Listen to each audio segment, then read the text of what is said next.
Brought to you by Lister Pros TV, streaming from Tempe, Arizona. And we're live in 5, 4, 3, 2, 1.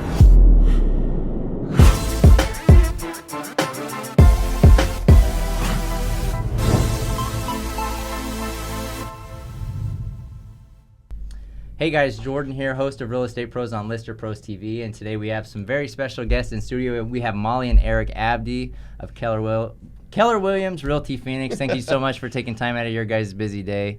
Yeah, absolutely. And joining me on Real Estate Pros. Thanks you for having us. Yeah, awesome. So we'll give you guys a couple minutes to introduce yourselves. Okay. Give us a little background on how you landed in real estate. Yeah, so I started real estate right out of college. We bought a duplex, and that was kind of our first intro to what real estate can really do. We ran a sales team as well at a business partner down in Tucson.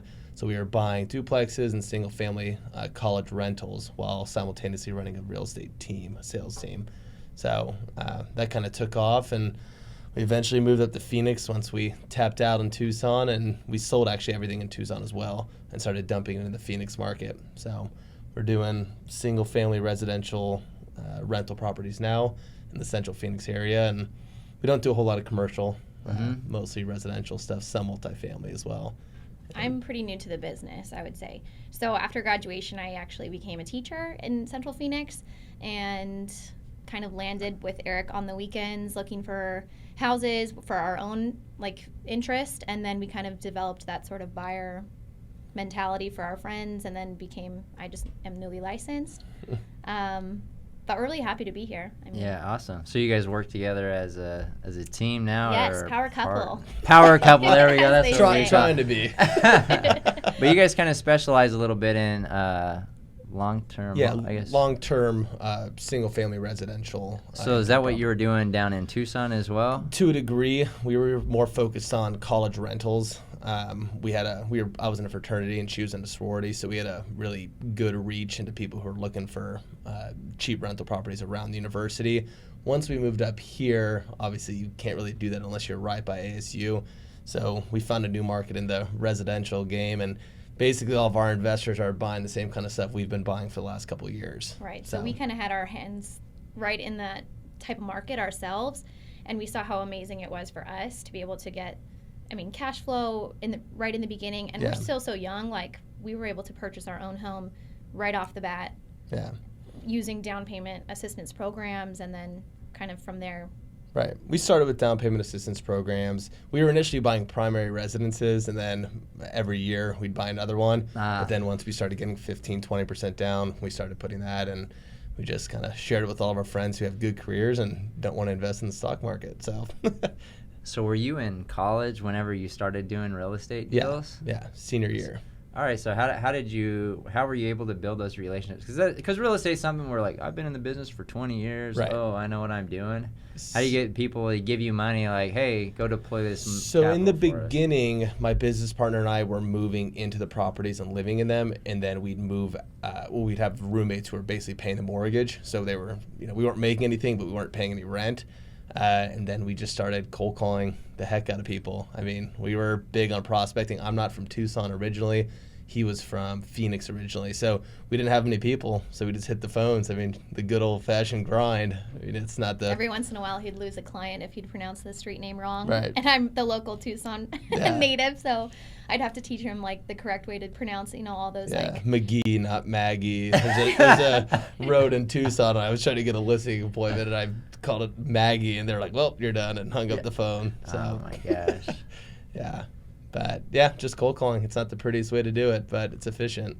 And now I think it's kind of worked off, for our benefit, because those clients are starting to come back. Right. So the referral base, 90% of our business now is referrals. Yeah. So those people who we treated really well, know you really well, they see us, out and about still trying to, hustle and grab business. They're now all referring us, which is so sweet. Right. It's awesome. So your guys' partnership, so you're fairly newly licensed, I said. Right. What does the business look like? Are you guys branching out to traditional real estate, or you guys do it but focus on long-term holds, or are you guys just... I'd actually say the business, I'd say 50% of our business is just regular residential sales. So first-time home buyers, because we have a lot of friends who are, 27, 28 years old, and they're buying their first properties. We don't do a lot of high-end stuff. But yeah, I'd say we do 35 deals a year, just regular residential sales, and then we're currently building that investment portfolio. So we only have, I'd say, 7 big investors who are dumping their money into Phoenix with us in addition to our own money. So we're still growing that. But yeah, we're mainly a residential sales team more so than purely investments. Awesome. Yeah. But on the investment side of things, are you guys doing all the finding of the properties and stuff like that? So how are you guys finding properties? Because it seems like that's one of the hardest things to do in the market, Right. where there's so many people looking for good deals on Right. properties. How are Right. you finding them for your investors? So It we're started with ourselves. Like, we were looking for awesome deals for us. So once you have like that motivation for yourself to find a really good deal, Right. then we can kind of just push off a property that if we weren't quite ready to buy, then our investor kind of trusted us Gotcha. with all of our expertise. And then driving neighborhoods was a huge thing. We're always in the car looking around. Right. As far as like fine tuning our search, we're always looking for 3-bed, 2-bath. Yeah, everything the is. parameters are pretty It's specific. all we try and get sub $300,000 houses that are fully renovated, so there's no work that's going to be needed to be done in the next 10 to 15 years, hopefully. We're not super handy. Yeah, we do not anything do the that's flips already done ourselves. No is chance. the way to go, for sure. And so we just have our search criteria set up, and if we're not in the position to buy, we'll just pass it off to investors. And it's been working out very well the last 2 years. I think it helps too having friends in the business that are going to help us, like having a great contractor, a great inspector that can help us kind of gear our mindset to know if the house is a good, Right. home to actually send off to an investor. And if I wouldn't live in it, I would never. We try to be the one-stop shop. So we'll find the property for you. You never even have to see it. We'll run the numbers for you. We'll lay everything out. Once you buy it, we'll handle the contractor, fixing everything that needs to be fixed. We'll pass it off to a property management company that we're very close with, who give a good rate because you're buying through us. And then eventually when you want to sell, once it's appreciated enough, we'll sell it for you. We try to encourage everyone to just hold forever. If you don't need the cash, hold. That's kind of our perspective on it. Sure. It's a long game. It's not just we're not buying and trading every year or two. That's not the goal. But sometimes if the money's there, The you do deal's it. there, yeah. Yeah. So are you guys finding that certain areas in the valley are better for these long-term holds than other areas? And if so, what are those areas? Ooh, the secret. Give the secrets out. Come on, this is So if we're being honest, the secret is between 19th Avenue and 44th Street, between McDowell all the way up to Camelback. 3-bed, 2-bath minimum. It's got to be at least 1,150 square feet. It's got to be sub $300,000. And you have to be able to rent it for $2,000 to $2,200, depending on if you're at like $275, you only need to get $2,000 a month for it. If you're going to buy it closer to $3,000, you want to get $2,200 a month for the properties. And so you'll cash flow, a couple $100 a month. But the goal, the kind of niche that we have is we're buying in areas that are still growing. So we're not obviously economists, but we have a pretty good feeling. We've lived in these neighborhoods, so we have a pretty good idea as to where it's going. And so if you're out of state and you're looking for that secret little neighborhood, we're probably your best bet to find it for that specific type of Right. investment. Right. I think it's kind of interesting to see, like, historically in the Phoenix area, and you can kind of see where Arcadia built up so fast, and it's an awesome area, and all the homes' worth has Right. just like skyrocketed. So then we have Arcadia Light, and then I think that's where our part of town is just kind of growing past those areas that are already developed. And like I said, I love the areas for our own personal use, and then I know a lot of people, our renters, are super happy. Right. Yeah, we want to buy houses that are close enough to downtown and the Biltmore and Arcadia, all within 10 minutes. So once you start going to the 23rd, 25th Aves, you start getting away from those areas. We try and stay centralized truly to like the Biltmore Light. That's really what where we want to be, within Totally. 2-3 miles of it. Right. And where do you guys see the market? Because there's some people that I talk to, don't buy or sell right now. We're in a bubble, or they think. Right.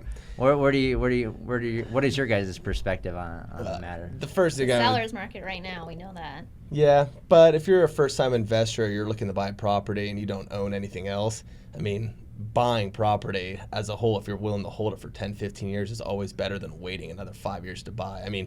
Historically, the market's going to get more and more expensive. So if you could predict, exactly where sales were going to go in the next 6 months, you'd be you'd be a genius. Everyone would be flocking to you. So you buy when you're financially able to buy. You don't want to depend on those couple $100 from the property to help you live. It's truly a long-term, it's a hold. I mean, maybe you'll cash flow a little bit, leave that money aside for repairs and whatnot. So it's a seller's market right now, but if you can buy and the numbers make sense and you can cash flow a little bit, we'd advise doing it. But it's got to be the right property and you have to be in the right financial situation. Totally. I mean, a lot of buyers are confused about the whole, if your rent's going to be higher or if your mortgage is going to be able, like if you're going to be able to cover your mortgage. Right. So on that regard, I would and say. we'll help you rent with our investors. We'll rent the properties for you for free. So we won't charge a finder's fee to lease out the property. And that's kind of the big thing is, most management companies want to charge you at 10%. They want to charge you an extra $500 to find the we'll find, if you buy through us, we'll find the tenants for you for free, and then we'll hand it off to the management company, and then you'll start paying your fees. That's our model essentially. So now that you guys are the dynamic duo, do you guys have different roles? Like what is your role within the partnership, and what do you guys? I think it's still being defined. Yeah. Because before I even had my license, I had my feelers out with my own sphere of friends. So that was just like pulling, who's looking for homes, who's wanting to sell. So that was the beginning, just like having a sphere of friends and family that were looking to buy or sell. Now I would say I'm more like administrative, helping him with all the paperwork. I mean, I would love to get my feet in any aspect of business because I know ultimately we want to grow our team. So if I can train future people, I would love to grow the team. I mean, we're talking in January about expanding and once I'm a little bit more comfortable. As for him, he's everywhere.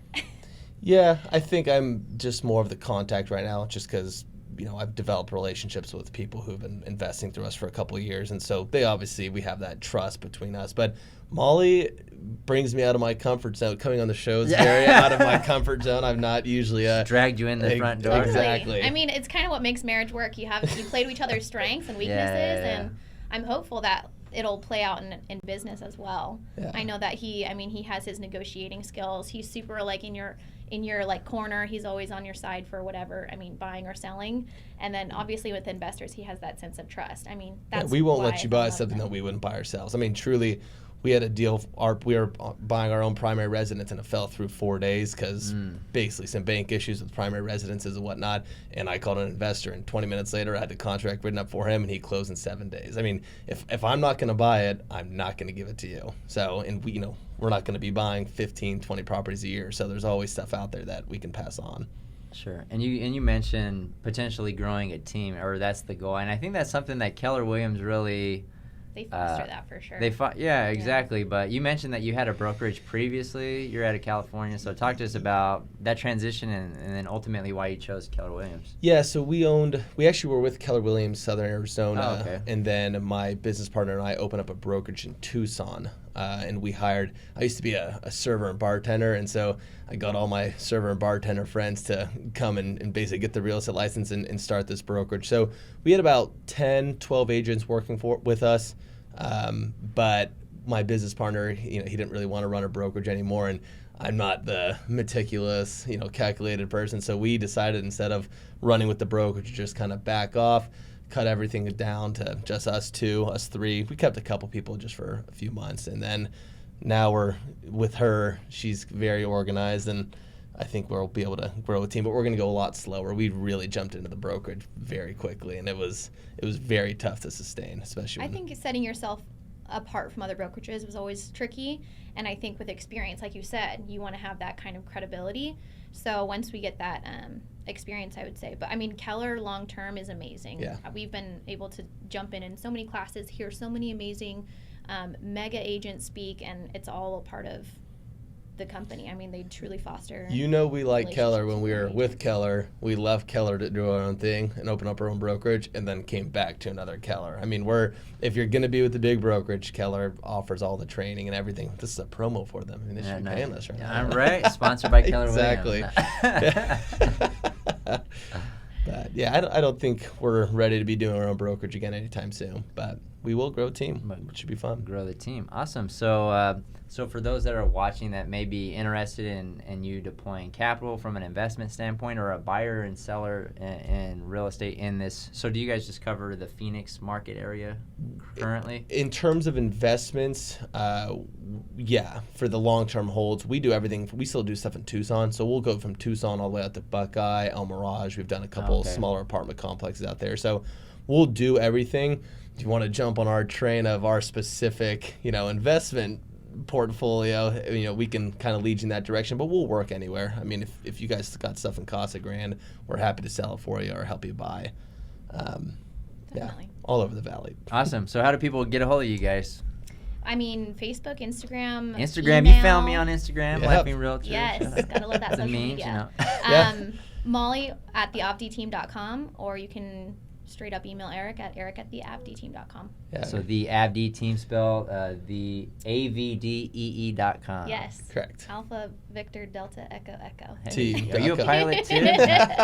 People always ask. I didn't learn that alphabet till I got my pilot's license. I'm like, and then people say it because they'd always say that on there. So awesome. Thank you guys so much for taking time out of your busy day, joining me on Real Estate Pros this morning. And we will see you guys on the next episode.